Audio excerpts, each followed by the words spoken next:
Have you ever noticed that the people who post the least on social media are often the ones actually doing things with their lives?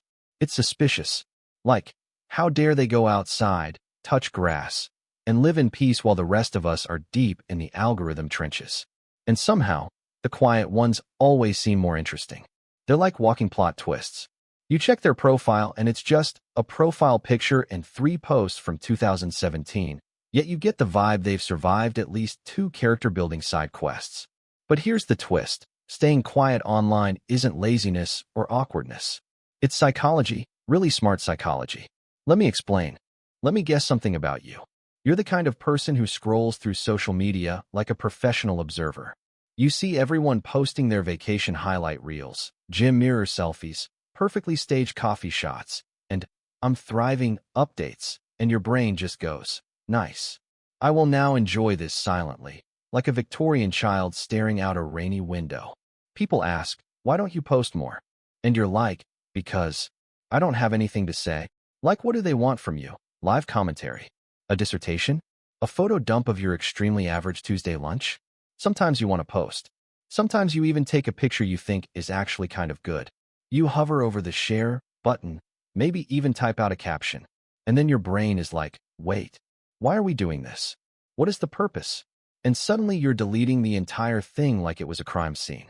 Maybe you've posted before and felt weirdly exposed, like you accidentally left your journal open on the kitchen table. Maybe you posted once and someone commented within 3 seconds and you immediately considered fleeing the country. Maybe you're just tired, socially, emotionally, existentially, and posting feels like unnecessary mental cardio. And deep down, you don't want to post just to prove you're alive. You want it to feel authentic or meaningful, or at least not painfully forced. But social media makes it seem like if you're not broadcasting every micro moment of your existence, you're falling behind. Spoiler, you're not. You're not weird. You're not antisocial. You're not bad at social media. You're just someone who experiences life without the constant need to package it. And honestly, that might be one of your biggest strengths. All right. Let's talk about the biggest mistake people make when they realize they're quiet on social media. They assume the solution is to become louder. Like, "Oh, I don't post much. Guess I should now become a fully optimized content machine overnight." So they try to fix it with the most chaotic strategy ever. They force themselves to post. And not naturally, not casually, but aggressively. They wake up one day like, "Today, I will become a social media person," as if confidence can be summoned like a Pokemon. Suddenly, they're posting random things they don't even care about. A photo of their breakfast, a blurry selfie, a quote they found on Pinterest but don't actually relate to, a story of their feet on the sidewalk for no reason at all. And deep inside, they feel like an unpaid intern managing their own personality. It's that classic fake it till you make it energy, except all it really makes is anxiety and instant regret. Then there's the second mistake, comparing themselves to people who post like it's their literal career. These are the people who wake up in the morning already thinking in captions. The people who document their latte foam like it's a critically acclaimed art exhibit. The people whose mood depends on how many heart emojis they get before 10 a.m. Trying to copy that energy when you're naturally low noise is like trying to run a marathon in socks. Uncomfortable, unnecessary, and you will absolutely fall apart halfway through. And here's the funny thing. People assume silence equals insecurity and posting equals confidence. But actually, sometimes the loudest posters are the ones craving validation the most. And the quiet ones? They're often the ones who genuinely don't need external applause to feel okay. Another huge mistake is thinking social media requires constant presence, as if being offline for a day will cause the universe to collapse.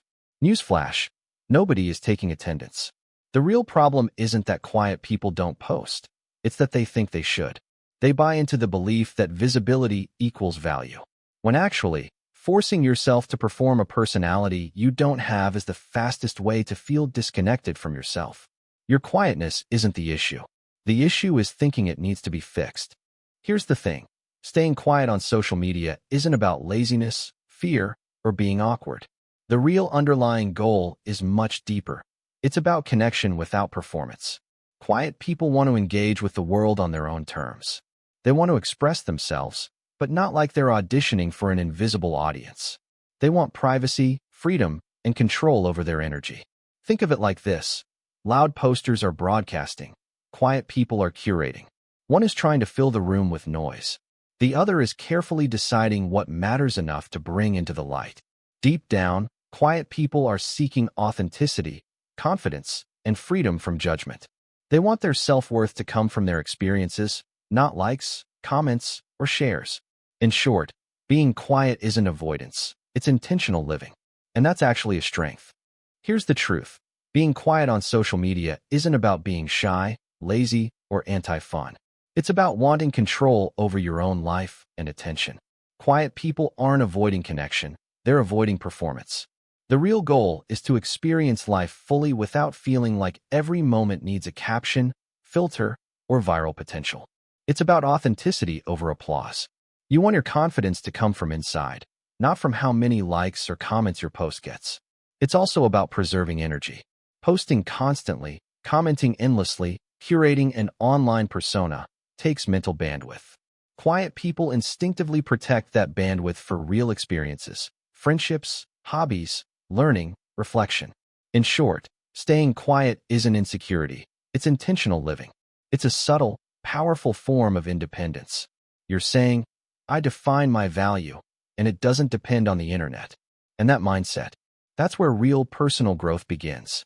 All right, let's get to the heart of this. Why some people stay quiet on social media, and why it's actually a strength rather than a flaw. The main principle here is this. Quiet people operate on internal validation, not external display. Now, that sounds fancy, but it's actually simple. Most people measure their worth by likes, comments, shares, basically, social proof. The quiet ones? Not so much.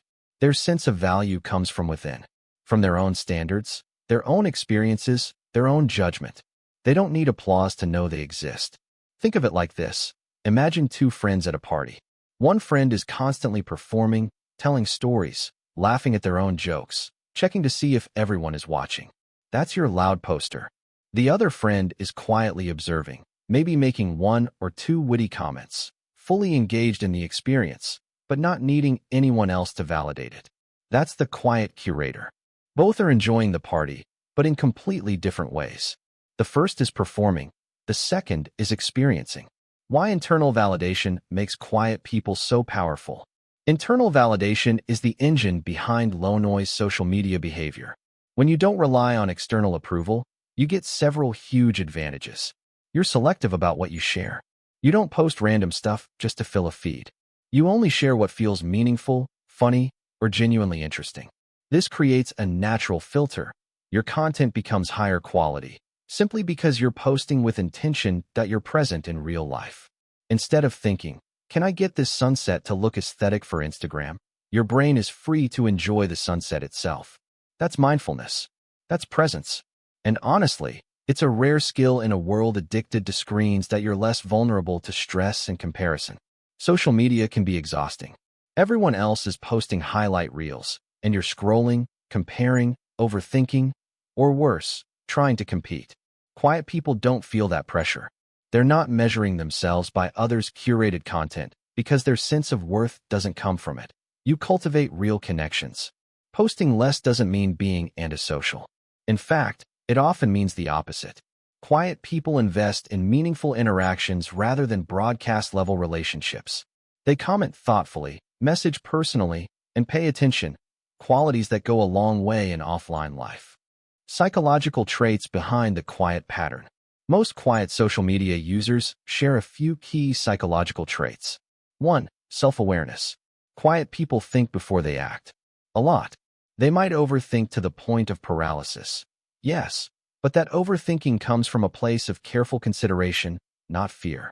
Their posts are intentional because everything they share matters. 2. Low need for social approval. Unlike the loud poster who thrives on likes and comments, quiet people don't need constant reassurance. They have an internal compass for validation. If something feels right to them, that's enough. 3. Preference for privacy. It's not about secrecy, it's about boundaries. Some people don't want to reveal every thought, feeling, or mundane moment. That's called wisdom, not weirdness. 4. Emotional energy management. Posting constantly can be exhausting. Every post, story, or comment is a small energy drain. Quiet people instinctively preserve their energy for what actually matters: reflection, hobbies, relationships, and personal growth. 5. Observational skills. By being quieter online, they're more attuned to the world around them. They notice subtleties others miss. They understand people better because they're listening, not performing. Why loud people aren't wrong? They're just different. It's important to understand that being loud online isn't wrong. It's just a different approach. Some people genuinely enjoy expressing themselves constantly, getting feedback, and curating a highly visible persona. Their dopamine loops are social and public. The problem comes when quiet people try to copy that energy. Imagine an introvert forcing themselves to be the life of the party for 6 hours straight. It's exhausting, unnatural, and leads to burnout. Quiet people aren't lazy. They're optimized differently. Their brains value presence over performance, substance over visibility, and energy over attention. The hidden advantages of staying quiet. Here's the really interesting part. Being quiet on social media gives you psychological advantages most people don't realize. You're freer to enjoy experiences. Without the constant pressure to document, edit, and post, you live more fully. You're more mysterious. Ever notice how the quiet person suddenly drops a post, and everyone acts like it's an event? Absence makes the heart grow fonder, and mystery makes you interesting. You avoid the performative trap. The loudest posters are often unconsciously addicted to approval. Quiet people sidestep this, which keeps them emotionally stable and less anxious. You focus on quality, not quantity. Every post, story, or comment is intentional. That selective energy is rare and valuable. That you're more reflective and self-aware. Quiet people tend to have stronger internal guidance systems. They think, process, and learn from experiences instead of broadcasting them prematurely. The big picture. The quiet social media pattern isn't a flaw. It's a different operating system. Loud poster equals external validation, performance, feedback loops. Quiet curator equals internal validation, presence, intentional living. Both are valid. Both are human. Both can thrive. But the quiet approach is a hidden superpower because it protects your energy, your authenticity, and your psychological freedom. Here's the main takeaway. Being quiet online isn't avoidance. It's mastery. It's being selective, intentional, and present. It's not about hiding from the world.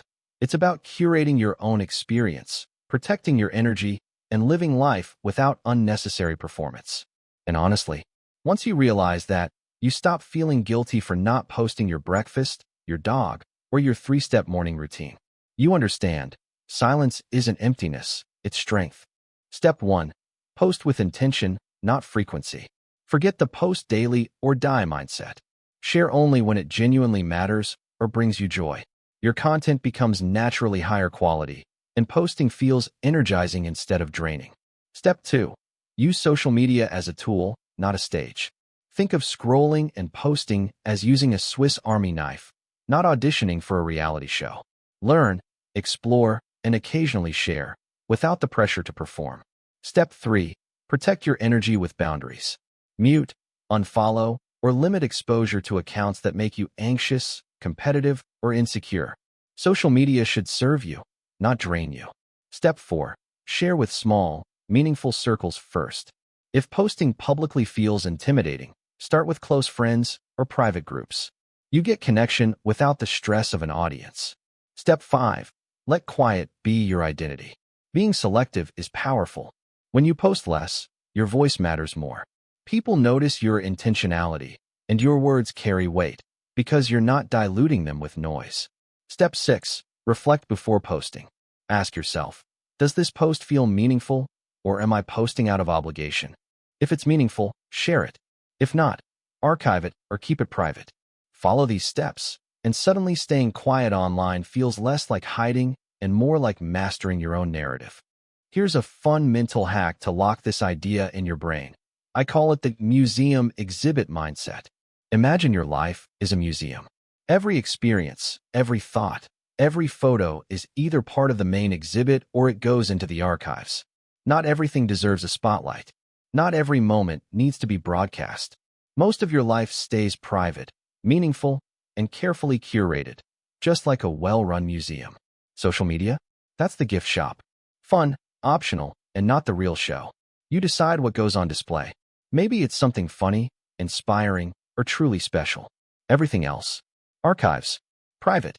Safe. Intact. When you feel pressure to post, ask yourself, is this a main exhibit moment or just an archive moment? If it's a main exhibit, share it.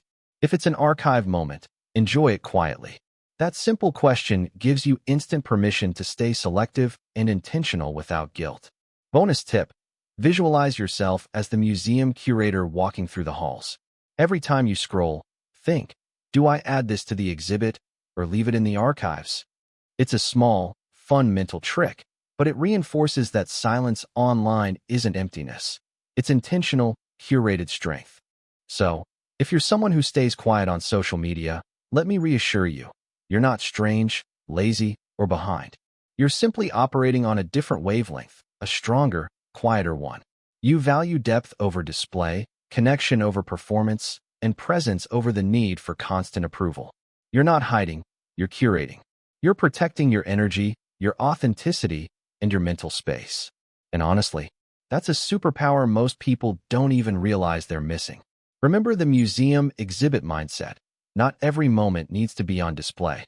Keep your main exhibits meaningful and let the rest stay private. That's intentional living in action. If this video made you feel understood or gave you that little aha moment, then you're in the right place. There's more content coming that's built for thoughtful people like you, who want real advice, not noisy gimmicks. Stick around, apply these tips, and embrace your quiet power. And hey, if you feel like it, hit subscribe so we can keep exploring this together.